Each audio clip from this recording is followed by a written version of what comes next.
Lukas pasal 22 ayat 1 sampai 72. Lukas pasal 22 ayat 1 dan 2, rencana untuk membunuh Yesus. Hari raya roti tidak beragi yang disebut Paskah sudah dekat.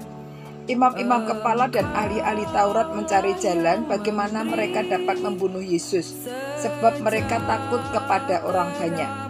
Lukas pasal 22 ayat 3 sampai dengan 6. Yudas mengkhianati Yesus. Maka masuklah iblis ke dalam Yudas yang bernama Iskariot, seorang dari ke-12 murid itu. Lalu pergilah Yudas kepada imam-imam kepala dan kepala-kepala pegawai, pengawal bait Allah, dan berunding dengan mereka, bagaimana ia dapat menyerahkan Yesus kepada mereka. Mereka sangat gembira dan bermufakat untuk memberikan sejumlah uang kepadanya. Ia menyetujuinya dan mulai dari waktu itu ia mencari kesempatan yang baik untuk menyerahkan Yesus kepada mereka tanpa setahu orang banyak. Lukas pasal 22 ayat 7 sampai dengan 13. Persiapan untuk makan Paskah. Maka tibalah hari raya roti tidak beragi, yaitu hari raya di mana orang harus menyembelih domba Paskah. Lalu Yesus menyuruh Petrus dan Yohanes, katanya, "Pergilah, persiapkanlah perjamuan Paskah bagi kita supaya kita makan." Kata mereka kepadanya, "Di manakah engkau kehendaki kami mempersiapkannya?" Jawabnya, "Apakah kamu masuk ke dalam kota? Apabila kamu masuk ke dalam kota, kamu akan bertemu dengan seorang yang membawa kendi berisi air. Ikutilah dia ke dalam rumah yang dimasukinya, dan katakanlah kepada tuan rumah itu, 'Guru bertanya kepadamu, di manakah ruangan tempat aku bersama-sama dengan murid-muridku akan makan Paskah?' Lalu orang itu akan menunjukkan kepadamu sebuah ruangan atas yang besar yang sudah lengkap. Disitulah kamu harus mempersiapkannya." Maka berangkatlah mereka dan mereka mendapati semua seperti yang dikatakan Yesus kepada mereka. Lalu mereka mempersiapkan Paskah. Lukas pasal 22 ayat 14 sampai dengan 23. Penetapan perjamuan malam. Ketika tiba saatnya, Yesus duduk makan bersama-sama dengan rasul-rasulnya. Katanya kepada mereka, "Aku sangat rindu makan Paskah ini bersama-sama dengan kamu sebelum aku menderita. Sebab aku berkata kepadamu, aku tidak akan memakannya lagi sampai ia beroleh kegenapannya dalam kerajaan Allah."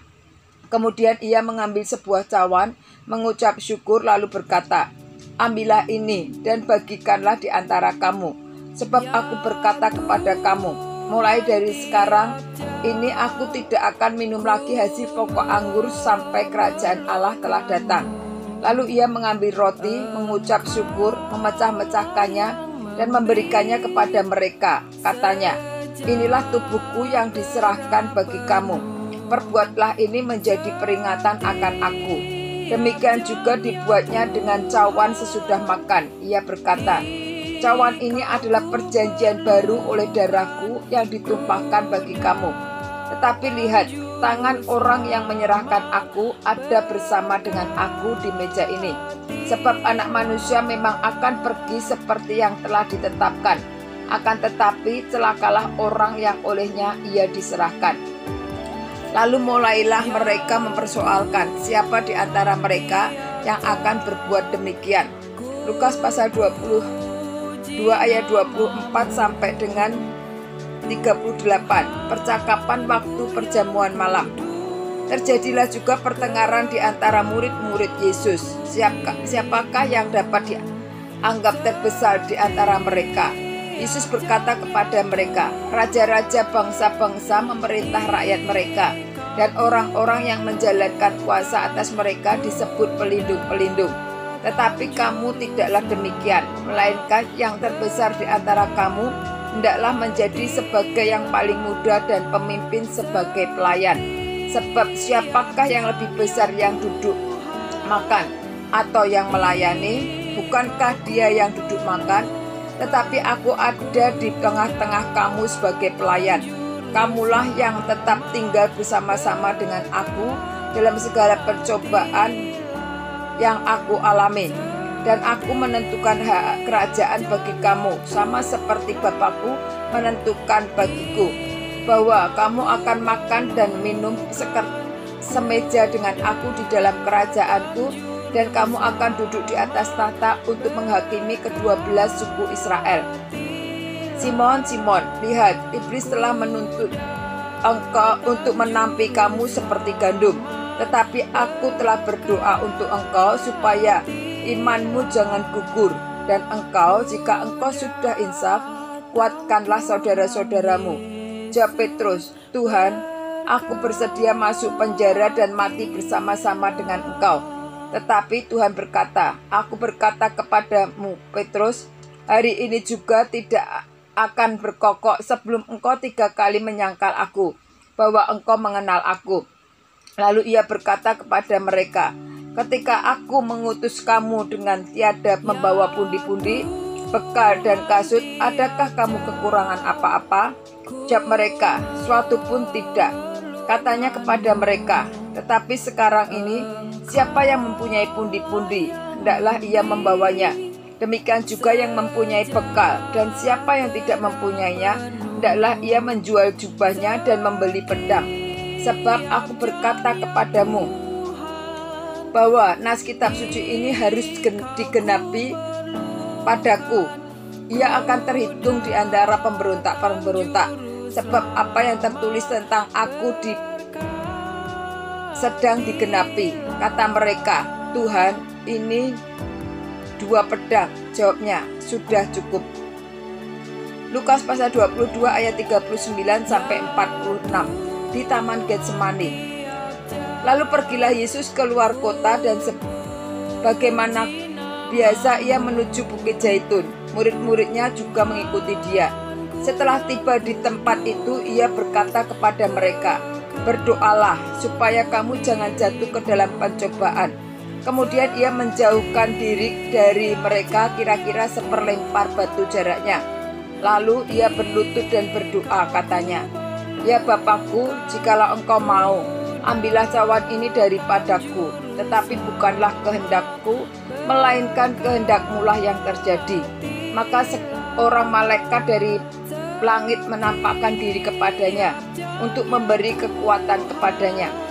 Ia sangat ketakutan dan makin bersungguh-sungguh berdoa.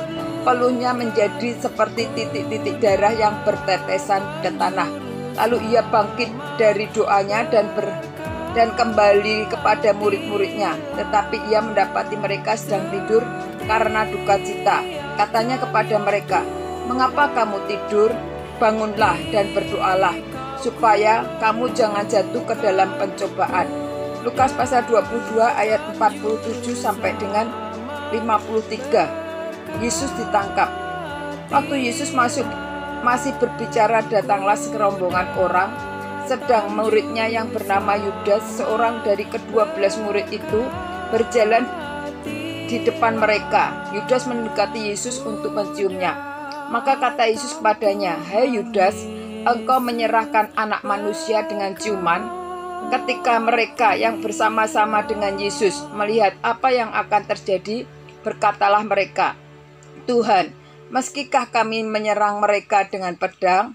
Dan seorang dari mereka menyerang hamba imam besar sehingga putus telinga kanannya. Tetapi Yesus berkata, sudahlah itu. Lalu ia menjamah telinga orang itu dan menyembuhkannya. Maka Yesus berkata kepada imam-imam kepala dan kepala-kepala pengawal bait Allah serta tua-tua yang datang untuk menangkap dia, katanya, sangkamu aku ini penyamun, maka kamu datang lengkap dengan pedang dan pentung? Padahal tiap-tiap hari aku ada di tengah-tengah kamu di dalam bait Allah, dan kamu tidak menangkap aku. Tetapi inilah saat kamu, dan inilah kuasa kegelapan itu. Lukas pasal 22 ayat 54 sampai dengan 62. Petrus menyangkal Yesus. Lalu Yesus ditangkap dan dibawa dari tempat itu. Ia digiring ke rumah imam besar dan Petrus mengikuti dari jauh. Di tengah-tengah halaman rumah itu Orang memasang api dan mereka duduk mengelilinginya. Petrus juga duduk di tengah-tengah mereka.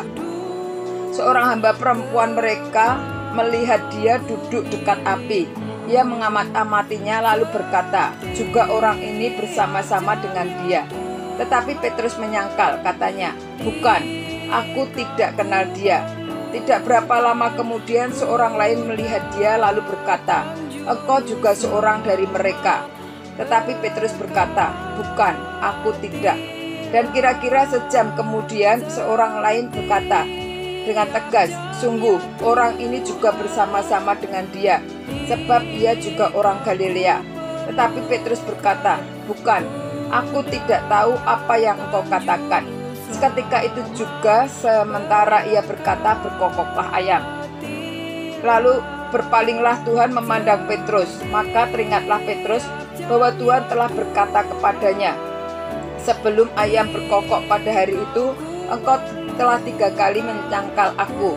Lalu ia pergi keluar dan menangis dengan sedihnya. Lukas pasal 22 ayat 63 sampai dengan 71. Yesus di hadapan mahkamah agama. Dan orang-orang yang menahan Yesus mengolok-olokkan dia dan memukulinya. Mereka menutupi mukanya dan bertanya, cobalah katakan siapakah yang memukul engkau? Dan banyak lagi hujat yang diucapkan mereka kepadanya. Dan setelah hari siang berkumpullah sidang para tua-tua bangsa Yahudi dan imam-imam kepala dan ahli-ahli Taurat. Lalu mereka menghadapkan dia ke mahkamah agama mereka. Katanya, jikalau engkau adalah Mesias, katakanlah kepada kami. Jawab Yesus, sekalipun aku mengatakannya kepada kamu, namun kamu tidak akan percaya.